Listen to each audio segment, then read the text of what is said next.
क्या बंगाल में लगभग 90% वोट बीजेपी के आने की आहट है या ममता बनर्जी के टीएमसी के पुराने किले की और मजबूती का सबूत? क्योंकि गुरु बंगाल में खेला हुआ है, जबरदस्त खेला हुआ है।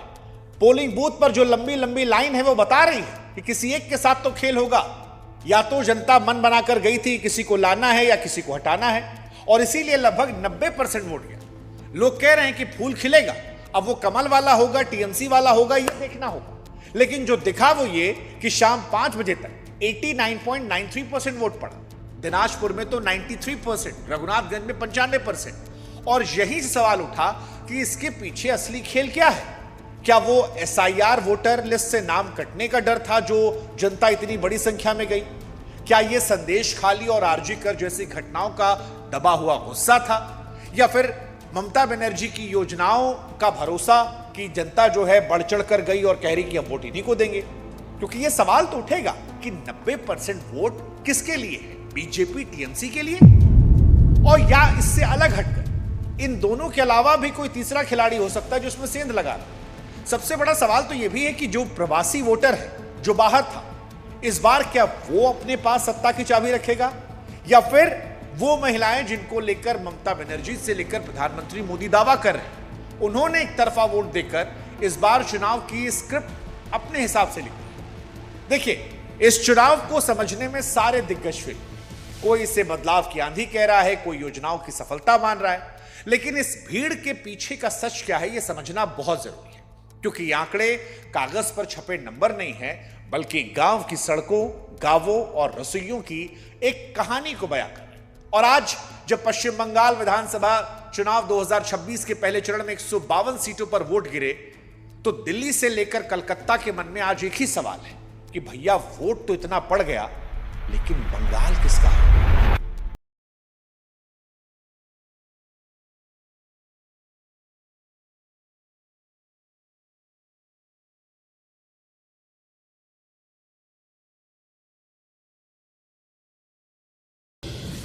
नमस्कार, मैं हूं शुभांकर मिश्रा और आज इस वीडियो के अंत तक हम समझने की कोशिश करेंगे कि बंगाल किसका हो गया। अलग अलग पहलू को जानेंगे, समझेंगे, समझाएंगे। हमारी आपसे दो गुजारिश है, एक 10-15 मिनट समय लेके वीडियो देखेगा, और दूसरा हमारे व्हाट्सएप चैनल से जुड़िएगा ताकि हमारा आपका रिश्ता थोड़ा और प्रगाढ़, थोड़ा मजबूत हो। हम आपके लिए और वीडियोस लाते रहें। लिंक हमने डिस्क्रिप्शन, कमेंट और आपकी स्क्रीन पर लगा दिया है।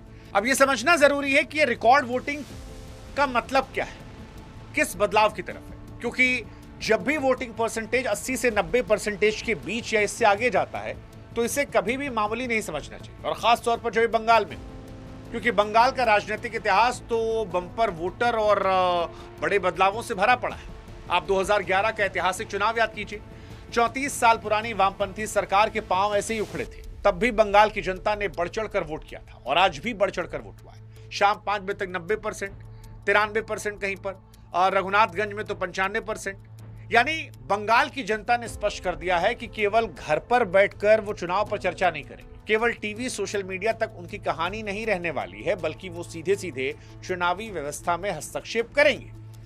जमीन की हकीकत ये कहती है कि जब भी ऐसा बड़ा वोट परसेंटेज आता है तो किसी मकसद के लिए होता है। अब ये मकसद बीजेपी को लाने का था या ममता बनर्जी को बरकरार रखने का, ये मकसद समझना जरूरी है। क्योंकि आज भी कुछ खबरें आई झड़प की, मुर्शिदाबाद से आई, आसनसोल से आई, मारपीट, बमबाजी, बूथों पर झड़प। ये पहले भी होता रहा, ये आज भी आया, लेकिन इसके बावजूद वोटिंग परसेंटेज कम नहीं हुआ। यानी जनता जो है वो ये मन बनाए बैठी है कि चाहे बम जहां दगे, हम बटन दबा के आएंगे। अब ये बटन नाराजगी के लिए है, ये समर्थन के लिए है। ये बड़ा दिलचस्प है, क्योंकि 5-7 से ज्यादा परसेंटेज बढ़ा है। बंगाल का वोटर जितना जागरूक है उतना ही खामोश है।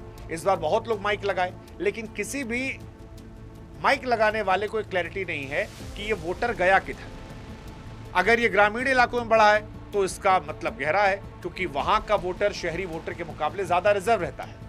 इस भारी भीड़ ने आज ये साबित कर दिया कि बंगाल की सत्ता का रास्ता रैलियों की भीड़ से नहीं, बल्कि पोलिंग बूथ की लाइन से गुजरेगा। अब इसी में कई सारे सवाल आने लगे कि क्या ये एसआईआर का खौफ भी था। आप में से जो लोग नहीं जानते उनको हम बता दें कि इस बंगाल चुनाव में सबसे बड़ा मसला एसआईआर भी है। सर, इस बार के चुनाव में एक ऐसा तकनीकी मुद्दा भी आया जिसकी वजह से वोटिंग परसेंटेज बढ़ा है, वो है sir SIR, special intensive revision. आपको ये जानकर हैरानी होगी कि पश्चिम बंगाल में लगभग 88 से 91 लाख नाम काट दिए गए और ये बहुत बड़ा आंकड़ा है। पश्चिम बंगाल की कुल आबादी और वोटर बेस का एक बहुत बड़ा हिस्सा, और ये नाम कटे खासतौर पर मालदा, मुर्शिदाबाद, उत्तर दिनाजपुर जैसे बॉर्डर वाले जिलों में, जहां अल्पसंख्यक और मतुआ समुदाय के वोटर पर अवैध नागरिकता के आरोपों के तहत नाम हटाने की कार्रवाई के दावे किए गए। अब 91 लाख वोट अगर कटते हैं तो लगभग 10 में से एक वोटर जो है वो गायब हो गया। इसने भी एक अजीब सी घबराहट और असुरक्षा का माहौल पैदा कर दिया। लोग इस बार घर से केवल पसंद की सरकार चुनने के लिए नहीं निकले, बल्कि अपनी पहचान और अपना नाम बचाने के लिए निकले। एक वोटर ने बयान दिया जिसको सुनकर हमको बड़ी हैरानी हुई। उसने कहा कि अगर आज वोट नहीं देते तो ऐसा हो सकता था कल को देश की लिस्ट से हमारा नाम गायब हो जाए, हम बाहरी हो जाए, इसलिए भी हम वोट डालने यानी आज का सबसे बड़ा साइलेंट ड्राइवर SIR जिसने वोटिंग परसेंटेज को 90 के पार। इसका एक दूसरा पहलू जो 90 लाख नाम काटे गए, वो 90 लाख वोटर अगर सक्रिय नहीं तो ये वोटिंग परसेंटेज को अपने आप गिरा देगा। कुछ मरे हुए होंगे, जो कुछ कहीं और बनवाए होंगे, कुछ फर्जी होंगे। इस वजह से भी वोटिंग परसेंटेज जो है वो ज्यादा बढ़ा। यानी कुल तौर पर अगर देखें तो मुद्दा केवल प्रशासनिक नहीं बल्कि वास्तविक। यही वजह है कि जिन इलाकों में नाम हटाने की प्रक्रिया तेज हुई, वहाँ सबसे ज्यादा वोट डालेंगे जो ये भी साबित करना चाह रहे हैं कि वो लोकतंत्र के सच्चे सिपाही होने के साथ साथ इस मिट्टी के नागरिक हैं और उनका वोट की सबसे बड़ी पहचान। ये सिटीजनशिप और आइडेंटिटी के एंगल इस चुनाव को ज्यादा पेचीदा और ज्यादा गंभीर ये वोटिंग परसेंटेज। अब सवाल है कि इस चुनाव में वोट किस पर मुद्दों की जंग और नारी शक्ति का रुख क्या। तो देखिए, इस बार पश्चिम बंगाल के चुनाव को केवल रेडियो और भाषण से नहीं पता है। असली खेला बंगाल में रसोई और गांव की चौपालों में लड़ा। एक तरफ तृणमूल कांग्रेस की ताकत का मजबूत कैडर लक्ष्मी